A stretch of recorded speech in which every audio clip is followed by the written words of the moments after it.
আমরা প্রতিদিন কত কিছুই তো করি তাই না? ইউটিউবে ভিডিও দেখি, স্পটিফাইয়ে গান শুনি, কিন্তু কখনো কি ভেবে দেখেছি এই সব কিছুর পেছনে কোন শক্তিটা কাজ করছে? আচ্ছা, আজ আমরা ঠিক সেই রকমই একটা প্রোগ্রামিং ল্যাঙ্গুয়েজ নিয়ে কথা বলবো। চলুন পাইথনের এই অসাধারণ দুনিয়াটা একটু ঘুরে আসা যাক। কিন্তু প্রশ্ন হলো পাইথনই কেন? মানে এত প্রোগ্রামিং ল্যাঙ্গুয়েজ থাকতে ঠিক এটাই কেন এত জনপ্রিয়? কি আছে এর মধ্যে যা একে প্রায় সবখানে এতটা অপরিহার্য করে তুলেছে? উত্তরটা কিন্তু আমাদের চোখের সামনে। এই যে দেখুন, ইউটিউব, নেটফ্লিক্স, এমনকি গুগল, সব বড় বড় টেক জায়ান্টরাই কিন্তু তাদের অনেক কিছুর জন্য পাইথনের উপর নির্ভর করে। কারণটা খুব সহজ। পাইথন একদিকে যেমন সিম্পল, আরেকদিকে তেমনই পাওয়ারফুল। এই দুটো জিনিসের একটা অসাধারণ ব্যালেন্স আছে এতে। তাই তো এত বড় আর জটিল সার্ভিসগুলো বানানো আর ম্যানেজ করা অনেক সহজ হয়ে যায়। তাহলে পাইথন জিনিসটা ঠিক কি? সহজ করে বললে এটা একটা হাই লেভেল ল্যাঙ্গুয়েজ।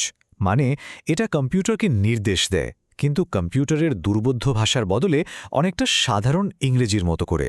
আর এটা ইন্টারপ্রেটেড, যার মানে হলো কোডটা একবারে না চালিয়ে লাইন বাই লাইন চেক করে চালানো হয়। ভাবুন তো, এতে ভুল খুঁজে বের করাটা কত সহজ। সব মিলিয়ে এর মূল দর্শনটাই হলো কোড হবে সহজ, ঝরঝরে আর পড়তে আরাম। আচ্ছা, তাহলে পাইথন কি সেটা তো বোঝা গেল, কিন্তু আসল প্রশ্ন হলো, এই যে এত সরলতার কথা বলছি, এটা দিয়ে আসলে কি করা যায়? আর নতুনদের জন্য এটাই বা কেন এত ভালো একটা শুরু হতে পারে? চলুন সেটাই দেখি। পাইথনের সবচেয়ে বড় গুণ হল এর ফ্লেক্সিবিলিটি। মানে এটা একটা সুইস আর্মি নাইফের মতো। একদিকে যেমন ডেটা সায়েন্স বা আর্টিফিশিয়াল ইন্টেলিজেন্সের মতো জটিল কাজে এর জুড়ি মেলাভার, তেমনি ওয়েবসাইট বানাতে, ছোটখাটো কাজ অটোমেট করতে, এমনকি গেম তৈরি করতেও এটা ব্যবহার করা হয়। মানে এর কাজের পরিধিটা বিশাল। আর প্রোগ্রামিং জগতে ঢোকার প্রথম ধাপটাই হলো এই ছোট্ট একটা লাইন, প্রিন্ট হ্যালো ওয়ার্ল্ড। দেখতে খুব সাধারণ লাগলেও এটা কিন্তু শুধু একটা কোড না, এটা হলো একটা সফল শুরু, একটা প্রমাণ যে হ্যাঁ, সবকিছু ঠিকঠাক কাজ করছে আর কম্পিউটার আমাদের প্রথম নির্দেশটা বুঝতে পেরেছে। এই মুহূর্তের অনুভূতিটা কিন্তু অসাধারণ। এই যে এত সহজ বলছি, তার মূল কারণটা কিন্তু এখানেই। পাইথনের কোড পড়লে মনে হয় না যে এটা একটা প্রোগ্রামিং ল্যাঙ্গুয়েজ, মনে হয় যেন সাধারণ ইংরেজি পড়ছি। আর ঠিক এই কারণেই যারা কোডিংয়ে জগতে নতুন পা রাখছে, তাদের কাছে পাইথন এত পছন্দের। চলুন তো এই লাইনটা একটু ব্যবচ্ছেদ করে দেখি।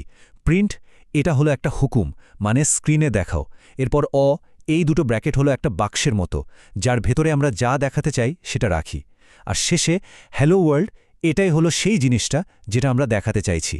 দেখুন কি দারুণ লজিক্যাল আর সহজ আয়োজন। তো কোড তো লিখব, কিন্তু লিখবটা কোথায়? ভালো কোড লেখার জন্য কিছু স্পেশাল টুলস লাগে। পাইথনের জন্য মার্কেটের সবচেয়ে জনপ্রিয় দুটো অপশন হলো পাইচার্ম আর ভিএস কোড। আসুন দেখি এগুলোর মধ্যে কোনটা কীরকম। এই দুটোর মধ্যে মূল পার্থক্যটা কিন্তু বোঝা খুব জরুরি। দেখুন, পাইচার্ম হলো একটা আইডিই। সোজা বাংলায় এটা একটা কমপ্লিট টুল বক্সের মতো। পাইথন কোডিংয়ের জন্য যা যা দরকার প্রায় সব কিছুই এর ভেতরে রেডিমেড পাওয়া যায়। আর অন্যদিকে ভিএস কোড হলো একটা কোড এডিটর। এটা অনেকটা একটা সুইস আর্মি নাইফের মতো, হালকা কিন্তু কাজের। নিজের প্রয়োজন মতো বিভিন্ন এক্সটেনশন যোগ করে এটাকে আরও শক্তিশালী করে নেওয়া যায়। আর সবচেয়ে ভালো খবরটা কি জানেন? দুটোই কিন্তু একেবারে ফ্রি। মূল তফাৎটা হলো সেটআপে। পাইচার্ম ইনস্টল করলেই পাইথনের জন্য প্রায় রেডি। অন্যদিকে ভিএস কোডে পাইথনের জন্য কিছু এক্সটেনশন আলাদাভাবে ইনস্টল করে নিতে হয়। মানে পছন্দটা হলো একটা রেডিমেড প্যাকেজ, নাকি নিজের মতো করে সব কিছু সাজিয়ে নেওয়ার স্বাধীনতা। তবে হ্যাঁ, পারফরম্যান্সের দিক থেকে একটা বড় পার্থক্য কিন্তু আছে। ভিএস কোড পাইচার্মের তুলনায় অনেক বেশি হালকা। মানে এটা কম্পিউটারের ওপর অনেক কম চাপ ফেলে। এর ফলে কি হয়, যাদের কম্পিউটার একটু পুরনো বা কম শক্তিশালী, তাদের জন্য ভিএস কোড খুব মসৃণভাবে চলে। বেশ, টুল তো বেছে নেওয়া হলো, কিন্তু শুধু কোড লিখলেই তো হবে না, তাই না?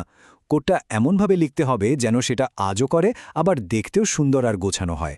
মানে কোডটা যেন অন্য কেউ সহজেই বুঝতে পারে। আর এখানেই চলে আসে কোডিং স্টাইলের ব্যাপারটা। পাইথন কমিউনিটির একটা অফিসিয়াল স্টাইল গাইড আছে, যার নাম হলো পেপ 8 বা PEP 8। এটাকে অনেকটা বাংলা ব্যাকরণের মতো ভাবতে পারেন। এর কাজ হলো এটা নিশ্চিত করা যে সব পাইথন ডেভেলপাররা মোটামুটি একই স্টাইলে কোড লিখছে।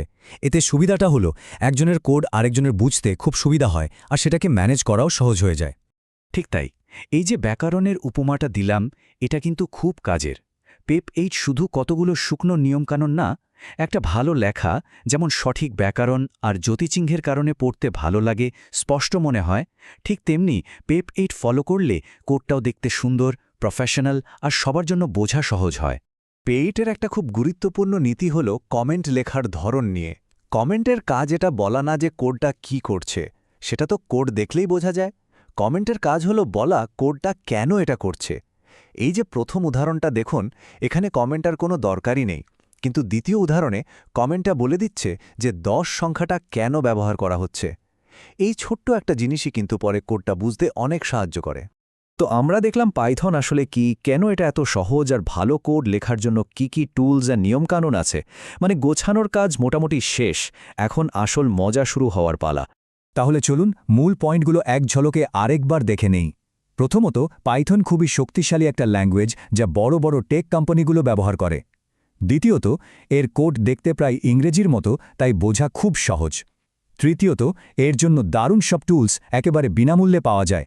আর সবশেষে, ভালো ও পরিচ্ছন্ন কোড লেখার জন্য এর একটা নির্দিষ্ট নিয়ম বা স্ট্যান্ডার্ডও আছে। তো ভিত্তিটা এখন তৈরি, আসল প্রশ্নটা কিন্তু একটাই, এরপর কি? কোন সমস্যাটার সমাধান করা হবে, কোন আইডিয়াটাকে বাস্তবে নিয়ে আসা হবে? পাইথনের মতো একটা শক্তিশালী টুল তো হাতে চলেই এলো, এখন এটা দিয়ে কি তৈরি করা হবে সেই সিদ্ধান্তটা নেওয়ার পালা।